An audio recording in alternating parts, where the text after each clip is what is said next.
Hi guys, நீங்க இப்போ இருக்கிற இடத்துல சுனாமியோ இல்லை பூகம்பமோ வந்துச்சுன்னா அதுலேருந்து எப்படி உயிர் தப்பிக்கலாம் அப்படின்றத நான் உங்களுக்கு சொல்லித்தரேன். மேலும் இது போல யூஸ்ஃபுல்லான தகவல் உங்களுக்கு தெரிஞ்சுக்கணும் அப்படின்னா மறக்காம நம்ம சேனலை ஃபாலோ பண்ணிக்கணும்.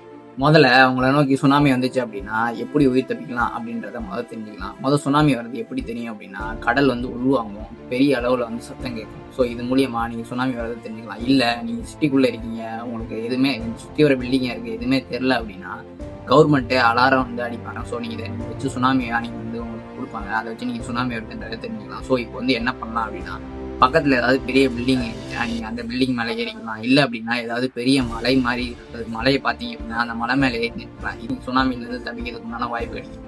சரி ப்ரோ, எனக்கு பக்கத்தில் பில்டிங் இல்லை, மழை இல்லை, நான் இப்போ என்ன பண்ணுறது அப்படின்னு கேட்டிங்கன்னா வேற எந்த வழியும் இல்லை, மத்திய தான். சரி, இப்போ சுனாமி வருது, நம்ம என்னென்னலாம் பண்ணக்கூடாது அப்படின்றத பற்றி பார்க்கலாம்.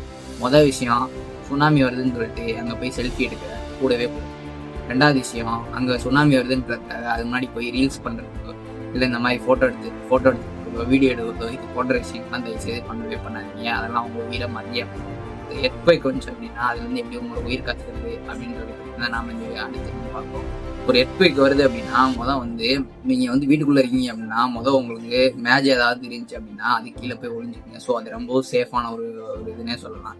இல்லை நான் வீட்டுக்குள்ளே இல்லை, நான் வெளியில தான் இருக்கேன் அப்படின்னா முக்கியமாக நீங்கள் பெரிய பில்டிங் எதுவுமே இல்லாத பக்கம் நிற்கிறது உங்களுக்கு பாதுகாப்பாக இருக்கும். இல்லை அப்படின்னா ஏதாவது ஒரு சீட்டில் சுற்றி வர எதுவுமே இல்லாமல் இருக்கும்போது நீங்கள் கீழே உட்காந்துருந்தீங்க அப்படின்னா அது உங்களுக்கு ரொம்பவும் பாதுகாப்பாக இருக்கும். ஸோ இது போன்ற வழிகளில் நீங்கள் எர்த்குவேக் இருக்கும்போது உங்கள் உயிரை காப்பாற்றிக்கிறது நல்லது. சரி, என்னென்னலாம் அப்புறம் பண்ணக்கூடாது எர்த்குவேக் இருந்துச்சு அப்படின்னா, வீட்டுக்குள்ளே இருந்தீங்க அப்படின்னா ஜன்னல் பக்கம் நிற்கவே கூடாது.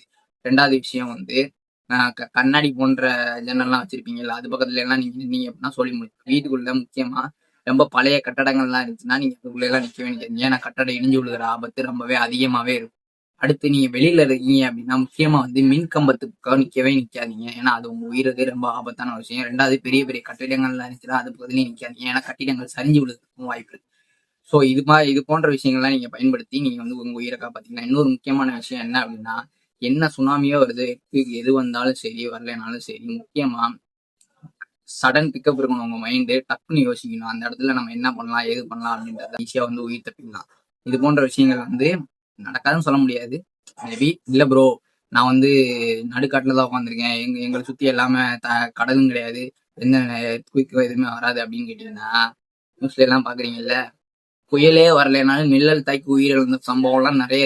ஸோ எப்படி வேணாலும் நம்ம உயிர் போகணும்னா போய் தான் தீரும். அதை நம்ம ஒன்றும் பண்ண முடியாது. ஸோ இது போன்ற வழிமுறையெல்லாம் இருக்கு, தெரிஞ்சுக்கணும்.